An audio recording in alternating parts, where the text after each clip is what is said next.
necessarily budgeting, but I do believe in alignment. And the older I get, the more I realize that your money quietly tells a story of who you are becoming. Not what you post, not what you say you value, not what you plan to do next year, but your money. Welcome to the Simply Edit, our weekly lifestyle diary here on the Simply Luxe Network. This is where we talk about living well, dressing with intention, and protecting your peace and building the life that feels good and that actually works. I'm Stacy, founder of Simply Luxe. This is this week's edit. Today we're talking about something foundational. Money reflects identity. We need to talk about the treat yourself narrative because somewhere along the way, treating yourself became synonymous with spending impulsively. Rough week? Buy something. You had a bad day? Add it to the cart. Oh my gosh, stressful meeting? Reward yourself. And listen, there is nothing wrong with enjoying your money. But here's the question. Are you treating yourself or soothing yourself? There is a difference. Treating yourself is intentional. Soothing yourself is reactive. When I look back at my early 20s, some of my spending was not about joy. It was about stress relief, validation, avoidance. And that kind of spending doesn't build identity, it distracts from it. If your spending increases every time you increase your stress, or every time your stress increases, then that's not luxury. That is emotional leakage. This changed everything for me. Instead of asking, can I afford this? I started asking, does this reflect who I am becoming? That question hits differently because when you spend from identity, you slow down. You start noticing patterns. For example, if I say I value stability, peace, long term growth, quality over quantity, then my spending should mirror that. Identity based spending looks like investing in stable pieces instead of trendy ones, saving for travel intentionally instead of booking impulsively, funding business systems that create stability, contributing to savings before increasing your lifestyle. It's not restrictive, but it is selective. And selective is powerful.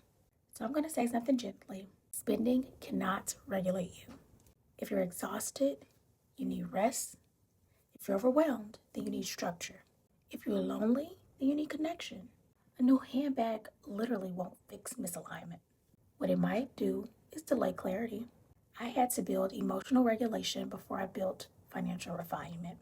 And that looks like sitting in discomfort instead of escaping it, journaling instead of shopping, calling someone instead of just scrolling. And once I regulated emotionally, my spending naturally stabilized because I wasn't using money as mood management. I was using it as a tool. And tools are very strategic. Let's redefine budgeting again. Luxury budgeting is not about punishment, it's about direction. You don't need aggressive tracking if you have clear standards. Here's what luxury budgeting looks like for me. Before I increase lifestyle, I increase stability. Before I upgrade convenience, I check alignment. And before I say yes to something expensive, I ask, will this age well in my life? Luxury budgeting isn't allocating money toward what supports your identity and editing what doesn't. It's less about spreadsheets and more about your standards. And when your standards rise, your spending becomes quieter. Energy and money are connected more than people admit. Where your energy leaks, your money follows. If you overcommit, you overspend on convenience. Avoid hard conversations, you overspend on distractions. If you seek validation, you overspend on visibility.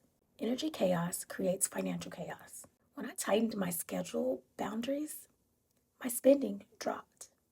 When I refined my routines, impulse purchases decreased.